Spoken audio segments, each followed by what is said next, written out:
My guest today is Veronica Worley, and as we were chatting, she is a FDN, a functional diagnostic nutrition practitioner, as well as I am, and she's also a holistic health coach, doing some specialization in menopause, including bone loss, weight gain, hormone imbalance. We're going to be talking today about minerals in particular. So I wondered, just first, welcome, Veronica. And could you tell us a little bit how you got into your particular specialty? Yes, well, as most of us in the healthcare professional field, we have an experience in our own body, in our own health. And so I had some, issues with adrenal dysfunction and hormone imbalance. And through it all, I had mold exposure. So I was overcoming mold illness. And through it all, I realized when I discovered mineral balancing, how I had a huge mineral balance, which pushed me into bone loss. And as a result, I became fascinated with mineral balancing because, as Linus Pauling says, he says that all disease can be brought down to an imbalance in the body of minerals and nutrition. So I thought that was interesting, so that mineral balancing affects so many areas of the body. And that's what I found too. You can really narrow down a lot of the root cause just from mineral balancing, and also gives you an idea of where else, to look. But when I discovered that I had bone loss, I was devastated because here I am healthy, and I'm FDN and I practice all this and I'm doing all this healthy stuff, and I had bone loss. I had no idea. But when I got my first mineral balancing test back and I saw my calcium way out of order along with my magnesium, all my other minerals, it occurred to me, wow, we can think we're doing all the healthy things, but if we have one little mineral that becomes imbalanced, it affects a whole bunch of others. And I became so fascinated with that I decided actually to focus in on mineral balancing, as using hormone imbalance as well as bone loss. And I work with a lot of people. Okay, cool. Do you run a hair tissue on every client, or depends on the case? Yeah, just about every client I do. Yep. Okay. Do you run also additional hormone tests? I'm just curious. I do. Okay. I do. Yep, I do testing when it's needed, and not everybody is there for hormone imbalance, and most of them are looking at some kind of a chronic illness. But yeah, and of course, we do gut testing, to see what kind of parasites might be affecting. All that works together. All the systems, as all the systems work together in the body. So we need to look at all the different areas where the breakdown has occurred. Well, I almost wish we had prepared like an example hair tissue. I don't know if you have one handy, like on your desktop, but maybe we can talk people through that test a little bit. Like this? I mean, this yeah. I work with it all day, every day, and I have my desk stacked with them. I just have to cover up. Let me see if I can pull up like an example test online. That would be kind of fun because you could kind of talk people through. Or I could pull up mine. One of my tests to do that. Yeah, I don't know if you want to have your birthday on there, or if it has that or not, if it's too private. But yeah, maybe take a look and I'll see. What company is that again? It's called Trace Elements. Trace Elements, okay.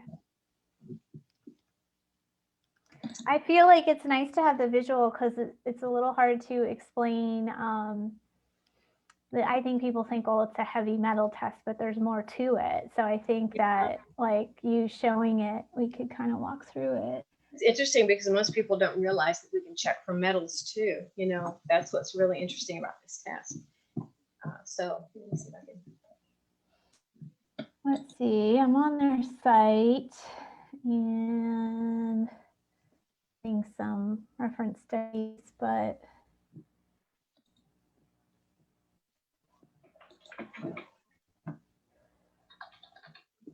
oh, here we go, sample reports. Sweet. Okay, so I have mine pulled up.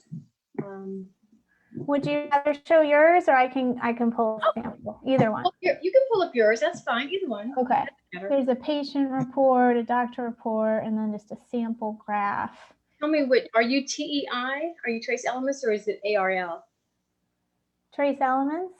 Okay. All right, good. That's Here, one I'll show you. And tell me what you think of this one.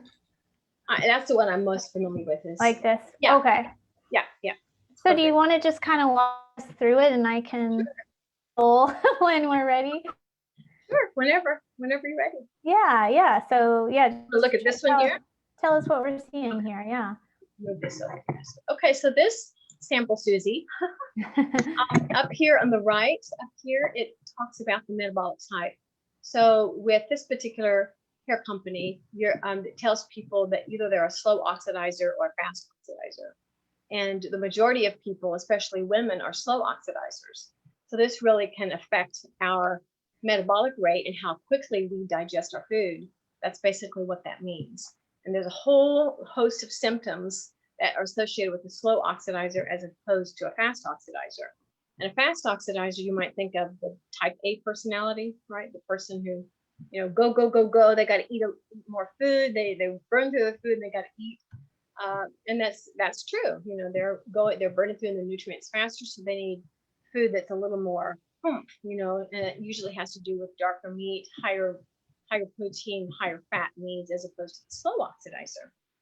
And so basically, if a slow oxidizer tries to say go on a ketogenic diet where there are lots of fat and lots of meat, they probably won't do very well because their body type doesn't like that. So therefore, we have all this people trying to go on the ketogenic diet and it works for some, it doesn't work for others. And there's all these questions about it. And that's probably why.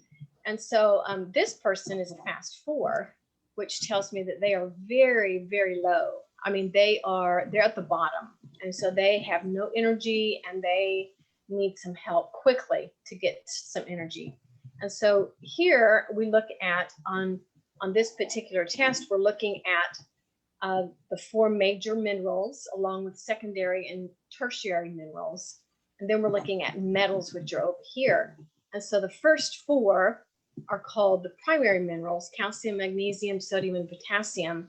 And basically they're called primary because we have more abundance of these in the body than all the others.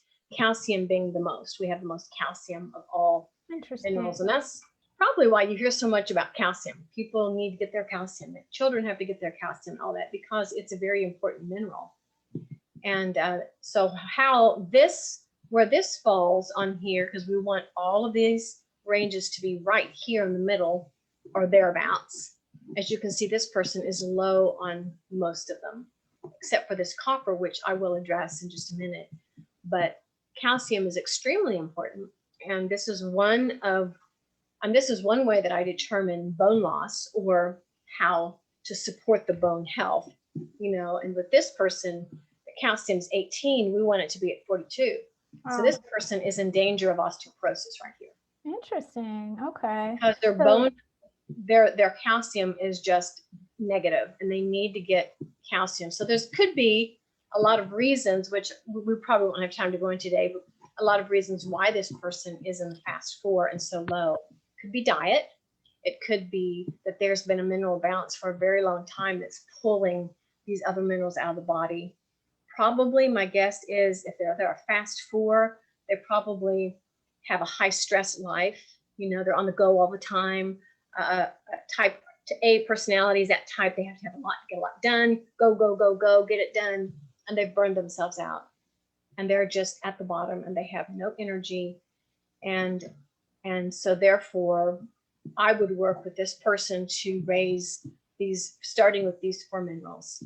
And we would do that and work really hard to raise those minerals with food, with lifestyle changes, and with supplementation. Interesting. Cool. Really helpful. And so all of these other things like boron, this actually, you can tell with Na was not tested, but this is a very important mineral to use with bone health. I always look at that. And we look at their metals. And so Susie here, she has some pretty high metals. And if this looks like it might be the first test, to have these high metals on the first test tells me that she has a lot of metals in her body and they're a lot higher, because the first test, usually metals are sequestered in the body, meaning that the minerals are so imbalanced that the body can't deal with the metals, so they're hidden. And for her to have these high metals being excreted over the last 3 or 4 months, because that's what this test shows you it's being excreted over the last 3 or 4 months, tells me that on the next test, which should take place in about 2 or 3 months, she's going to have a lot higher metals. But that's a good thing to be higher on the next test, because that means she's excreting them now, and she's starting to get rid of them.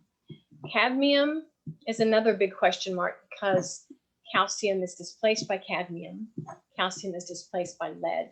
But she's definitely lacking here, and that means that her body is holding on to these metals to use because she doesn't have enough calcium. And she's setting herself up for osteoporosis right here. Okay, and where may have she been exposed to the cadmium? Yeah, oh my goodness, there's so many exposures from even in food. Food contains some metals. Food, it could be your pots and pans. It could be the pipes that you drink water from. It could be makeup, it could be lipstick. Lipstick contain metals. I just found out the other day that getting tattoos are high in metals. And all the people that get tattoos these days. And the other thing I learned is that you cannot eliminate the metals from tattoos from your body. Wow. So once you get a tattoo, it's there, and you're constantly dealing with those metals. So if you try to, do the procedure where you remove the tattoo, that actually burns the metal deeper into your skin. Isn't that interesting? Oh, wow. Very interesting. So it's in your skin, but kind of leaching? Yeah, it is. Yeah, I did know it was in tattoos. But yeah, I don't think most people think about it. And when you talk about makeup, if you think about color, it's a mineral, and minerals can be mixed in with heavy metals. So that's kind of the simple explanation about why this happened. I know, it's so scary because so many people have tattoos. There's things you can do, like you can certainly take a lot of binders and eat really, really healthy, and that will help your body be able to help not eliminate, but help your body deal with it better. So it doesn't go straight to your organs, but still, I mean, you're looking at kind of scary, all the metals that we're being exposed to, our pesticides, our environmental toxins, even things like new carpet or a new couch, right? So all of those things are in the air. We're breathing in. Aluminum is in the air everywhere. We breathe in aluminum. So I've been told 2 different things, so you can clear it up for me. I've been told that any kind of positive bar on this graph of toxic elements was bad, because we shouldn't have any in our body. But then when I've actually talked to the same lab when I was testing and getting help, they're like, oh, it's in the reference range, it's fine. So I was like, what do you think? There are some metals, like if we go down a little bit, there's a couple of metals, if you're able to push that up, like titanium. Sure. That's okay. Titanium and zirconium.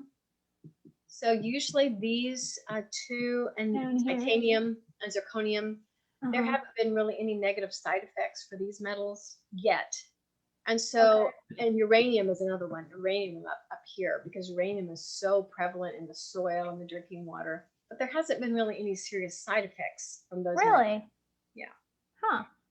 So, they're not saying, oh, yay, go and eat uranium-rich foods, but because we don't know. But so far, I try to encourage my clients not to be as concerned about those as maybe the cadmium here. This person has very high cadmium. This person has some aluminum, and look at their lead, even some mercury, and the arsenic. Arsenic comes from rice. So maybe this person is eating a lot of rice, or maybe a vegetarian who eats a lot of rice with their foods. Even down here, you've got high nickel. That's pretty high. Nickel can be toxic, and these metals, they not absorb, but they build up in your organs. So the person who usually you start finding it happening in your 40s, 50s, and 60s and beyond, because your body has had time to build up these metals over time. So you're looking at brain fog, you're looking at arthritis, you're looking at osteoporosis, you're looking at a lot of the heart disease, you've got the buildup of the calcium plaque. So you've got a lot of stuff going on that you may not even be aware of in your youth, because you haven't had time to see the effects of it yet. Okay, super interesting. Yeah, I didn't know as much about this lower section. So they call this one toxic and this one additional. Go ahead. these are pretty bad up here. The toxic ones are pretty Gotcha. bad. But these Okay. are also additional. And some of these are actually metals that our body needs, like lithium is a metal, but our body needs lithium. And rubidium, our body needs rubidium. And so we do need some of these metals down here. And some of these may not be straight metals. Some of them might be a mineral, which a mineral and a metal. Does that make sense? So we need very small amounts. Okay, interesting. So this next page talks about ratios of kind of beneficial minerals and then toxic and then additional. Yeah, so I have to talk about this. Yeah. Yeah, so we spend actually the majority of our time when I'm talking about this with my clients on the significant ratios. Okay. So the levels are important, but they're not as important as the ratios. So having an 18 on her calcium is important to know that, but I would not go and just give her a supplement to raise her calcium without looking at the ratios. And this is where a lot of practitioners who don't understand this test and how to interpret it go wrong, is they will then look at the first page and try to raise or lower by giving supplements. And that's really sometimes the worst thing you could do, because then you are actually not looking at the ratio. You're looking at how these work together or how they are antagonistic to one another. So these ratios all stand for certain systems of the body. This first ratio is calcium phosphorus, and this one actually tells you whether you're a fast oxidizer or a slow oxidizer. Oh, gotcha. Okay. So low would be, of course, a slow oxidizer, and high would be fast oxidizer. The sodium to potassium here is the vitality ratio, and this tells you basically where your levels are as far as how quickly are you going to be able to raise your other levels. So even though she's a fast 4, hers, she should be able to raise hers significantly. I would say easier than if her ratio was down here. So that means her vitality isn't as bad as maybe the fast 4 appears to be. Does that make sense? Yeah. So, okay. And then the calcium to potassium, this is her thyroid ratio. So It is the higher it goes, the more sluggish it is. So she has a very sluggish thyroid. It does not mean she has thyroid disease or thyroid issues, because we never diagnose, but this points to possibility of some impending issue going on. That's the third one here. This one? Yeah, the C80. Okay. Yeah, okay. Sorry. Yeah, potassium phosphorus. So basically what this says is that her thyroid is not putting out very much hormone, and she's suffering the effects of it. She probably has weight gain. She probably has hair loss. She has probably irritability and some depression, maybe some anxiety. And so if she was going to take that to her doctor, so to speak, not functional doctor, but a conventional doctor for her thyroid function might actually appear to be low. Okay, her numbers might actually appear to be low. And so what is the doctor going to do? He's going to put her on thyroid medication, right? Because she has low functioning thyroid.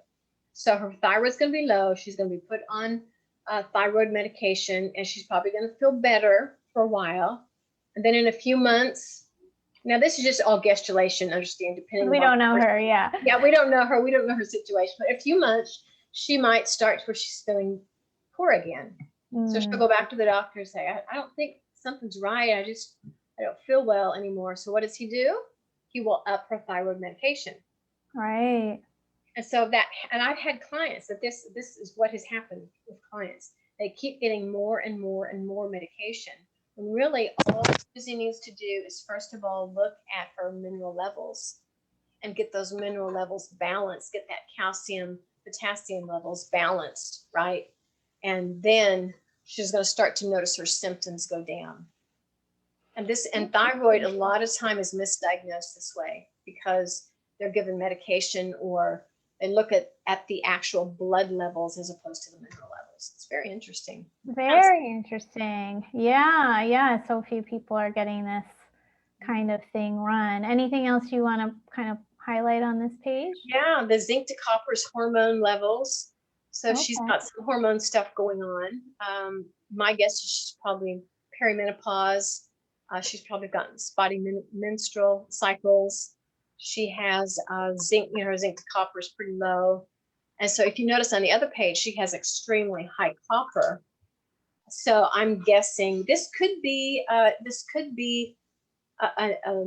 bio-unavailable copper, but more likely my guess is she's got copper toxicity. And the majority of women, especially those who've been on birth control or use copper pipes or copper drinking vessels or cooking vessels, or even swim often in the swimming pool, are going to have a heavy toxic copper load. So this copper was high here, right, on this page? It's elevated. So whenever anything is extremely elevated, my guess is right away is that it's deficient. And it's deficient because it's bioavailable. The body is not, it has enough, but the body isn't getting it. So it appears high because the body has it, but it's not getting to where it belongs. So therefore she's actually deficient. Okay, that's the confusing thing about this test. So when it's coming out in here, it doesn't mean you have a lot. It doesn't necessarily, it could, but it doesn't necessarily. So you have to look at all the ratios together and all the minerals and all of the metals over here, just to sort of get an idea. Okay. I know what I wanted to ask you about was this uranium. So uranium is in like nuclear waste, but that maybe is a different kind of processed uranium. Is that right? It could. A lot of soils contain uranium. I know California is extremely high in uranium. All of my clients in California so far have had very high uranium, which I think is quite interesting. Okay. And so, the best thing to do is to get rid of the source, and that would be, of course, filtered water. And that's the number one thing to do. Water. Okay. That filters things. Okay. Okay. So we were just talking about zinc, copper, right? Yeah. Zinc, explain these other three. Yep. And the next one, sodium to magnesium, is her adrenals. So this is quite low. So that means she has some adrenal dysfunction. She's very, very tired, very exhausted. Probably has a pear-shaped body because of the way it affects her body, and she just needs some adrenal support there. Working on feeling better right away, because she's not going to feel like doing anything if she feels terrible, right? And this last one, calcium to magnesium, this one is the blood sugar. So she actually looks pretty good there, a little bit elevated blood sugar, but she says she's probably pretty good there. She probably just needs to watch her sugar consumption, her carbohydrates. Okay. And then one more thing on this page I noticed. Scroll down just a little. One more. Okay. To the green. So this, we don't do much here, but what we do look is at the copper to molybdenum. And we don't want it any higher than 850. And so she's at 2350. So this tells me she's got some tremendous chemical exposure. Wow. Or possibly mold exposure. And that would be something to investigate. She probably is the type that can't stand the backs of the tags of your shirt on your skin, and is very sensitive to fragrance or smells, and can't handle being in a room with a lot of perfumes and things. That's my guess. Oh, interesting. I have a client I might need to send you because he's got that sensitivity. Okay. Okay. So if people, Veronica, have already run this test but didn't get an interpretation, can they bring it to you and get a session? I'm sure. Okay. Sure. If it's current or how, whatever, schedule with you. Yeah. It's if it's older than 3 months, it's really too old. Okay. It's best to get a fresh one. So we would, bring it to me anyway, because I would like to look at it just to see where we are. If you run a new one. Okay. But the mineral levels change so much. That's why we want to get it every 2 months. I get mine done every 2 months. Oh, interesting. I want to know what my levels are. And been working really hard on eliminating copper toxicity or eliminating excess copper. And so it's kind of fun to watch. Okay. I think. So yeah, I guess we can infer some of the results you get. What we talked about, thyroid and hormones and energy and stuff. Do a lot of your clients complain of low energy when they come to you? Yeah, a lot. Yeah. Okay. We got an interesting question in the Q&A from Margie that I think is going to be helpful. So if someone's taking a lot of vitamins and minerals, should they not take certain minerals together, or certain vitamins and minerals? Oh boy, that's a loaded question, because Okay. I have to know exactly everything, what her health issues are and what she's doing. There are some that are better to take with food, without food, and a great way to remember that is the fat soluble vitamins should be taken with food, because fat in the meal helps absorb. And I believe that's like vitamin K, vitamin D, vitamin A. I can't remember what the other. Yeah, that's all I can five. offhand too. Yeah, vitamin A A. and Those D, I should think of always, the most. yeah, always be taken with a meal or with some source of fat. You still, if you don't, you still will absorb those vitamins, but not as well, you know. And then the other vitamins take with either with a meal or without a meal, with water. You know, all the other vitamins are water soluble, so they will be able to be absorbed easily if with food or without food. And that's the best way to do it. There are some foods, like I prefer to have my clients take magnesium with vitamin K, if at all possible, because the two work really well together. Interesting. In fact, okay. you need you need vitamin K, and you need vitamin B6 and magnesium to help put the calcium where it belongs in the bones.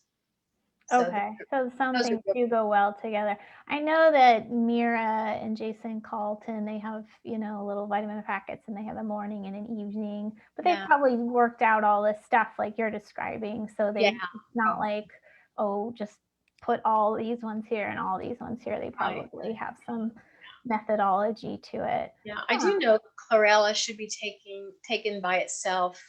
It's best to take that 30 minutes before a meal to help that absorb. But, you know, I don't know if she's taken the chlorella, which is a green algae, or not. Well, there are some things that just need to be taken by themselves, but for the most part, vitamins and minerals, dividing them by water soluble and fat soluble, is helpful. Okay. I'm going to go to your site in a minute, but Barbara asked for a good calcium. And I have a question on this too, because I've heard that calcium supplementation can be inflammatory or bad for you. Yeah, I don't recommend it. I don't recommend anyone taking calcium pills. I would have to look at their HTMA. I would have to look at their hair mineral test to see if they are a candidate for calcium. And usually if a person is a slow oxidizer, they should not be taking calcium, because they have such they usually have a mineral imbalance of those important minerals that's not going to put the calcium where it belongs. So the only reason I ever you just recommend go ahead. Yeah, you know, so if you're going to take calcium, I do recommend a food source, as opposed to, you know, the inexpensive calcium that you buy over the counter in, you know, the pharmacy. Probably is going to be the type that your body doesn't absorb, which is usually I think it's oxalate, calcium oxalate. Oxide, maybe. Oxide, yeah. Yeah. Okay. So what are some food sources of calcium? Do you know some? I know cabbage is one offhand. Oh yeah, cabbage. Any greens are very high in calcium. So eating your greens not only makes you feel good, makes you healthy, but you're going to get your calcium. Greens are very good. Nuts are high in calcium, some more than others. You have even some grains that contain some calcium. I think quinoa has a good calcium source. And of course, there's dairy, if a person can handle dairy, you know. So it's not the best source. I don't recommend relying on dairy because of the type of calcium that it is. Then our body is very inflammatory, so the body can't handle dairy products very well, and you're probably not going to absorb much of the calcium, but it does contain calcium. Yeah, that's helpful. Yeah. So here's Veronica's site. If you're interested in working with her, I think some people might be interested after hearing that. Thank you for doing the test with me. I think that was perfect. You know, just really you know, it was great, because I've never had anyone ask me. I've done this so many times now. I've never had anyone ask me to do that, and that's the best way, I think, to give people an idea. It really is. I've looked at least enough to know that it's pretty complicated and that it's, you know, worth some explaining. So this is Veronica's site. And then I also put there in the chat her free gift, 5 chronic illnesses associated with mineral imbalance, if you want to know more about that. And then I just had one last question. Let's see if we can. Somebody asked, what about Algaecal Plus Yeah. plus A is a calcium source. Yeah, I'm very familiar with that.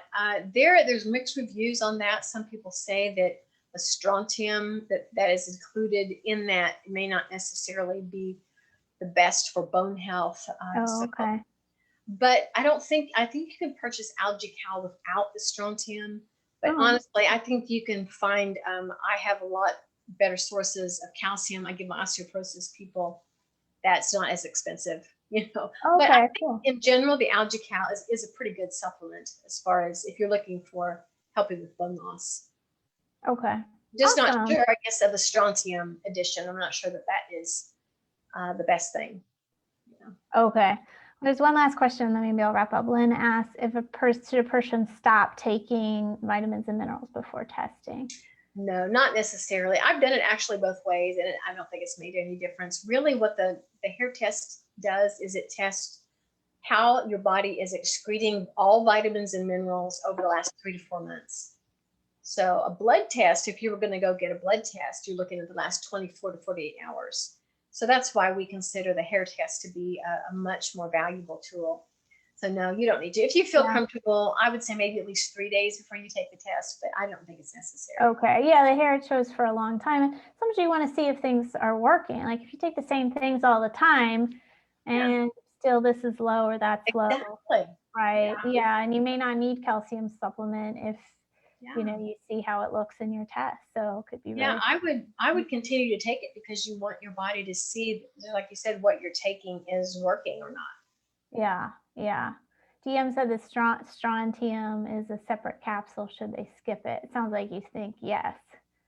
Again, it goes back and forth. There have been studies that show that strontium actually, it strengthens the bone, but it doesn't help with bone density. It only makes it stiffer, so that actually people are more prone to fractures because it's stiff. You know how if you have something that's more limber, if you fall, you know, you won't, you know what I'm saying? But if it's a stiff, hard piece of something and it's going to be more brittle. So that's where all these studies are saying strontium makes the bones actually strong but brittle. Oh, interesting. Okay. So I wouldn't take it. No, okay. I don't think it's necessary. Okay. Spirulina, Sherry, it looks like it's minimal on the calcium when I was Googling it. Do you know any different, Veronica? No, I think spirulina is an excellent source of food. So I would say by all means take it. It's not that high on the calcium, but you know, it adds up and it is a food source, you know, whole food source of calcium. So okay. Cool. Yeah. And I think we might have missed it, Sherry, but she did. Lots of foods have calcium that are vegetables. It's just sort of a myth that only dairy has calcium. So it does mean you have to be really aware of getting your greens, I think. Yeah. So a lot of people don't. So, you know, even me, I can be like, you know, slacking on that. So yeah, 8 to 10 servings is how much you should eat a day of vegetables. Yeah. Yeah. It's like reminding me to take my 4 of those, 8 to 10 servings, right? And 4 of those should be greens, which would be like basically 2 big bunches of greens. Wow. That's awesome. Okay. I know, that's a lot. So if you juice vegetables or you eat 2 big salads a day, or you have a smoothie, at least a smoothie, then you're going to be able to get some greens in there. I mean, I put 2 to 4 cups of greens in my smoothie every morning. So you're looking at half of my servings right there, right? Yeah, that's great. What a good reminder. Well, I'm super intrigued. I've been kind of intrigued, but like I said, it's a lot to learn. So you can tell Veronica knows her stuff. So I may come get some testing with you to see what's going on for me. So yeah, and I put her post again. I'll just relink to her site real quick. And we always have this on YouTube, on our YouTube channel after if you want to. Yeah, and I hope you'll, you know, your audience will take advantage of my free gift because I've included not just the top 5, but the top 6. I've included cancer in there as a 6th, so as a bonus. So people always want to know about that since it's so prevalent right now. So yeah, okay. I'll just copy that link again too in the chat to make it easier to find. All right. Well, thank you so much, everyone. Thank you so much, Veronica. I love this like specialty topic we got on. We really haven't had it, so thank you so much. You're welcome. I loved it. I love being here. You're a great interviewer. Thank you. Well, now you'll have an interview with showing the Susie example. So I'll send you the link afterwards so you have it. Thanks, everybody. Bye-bye.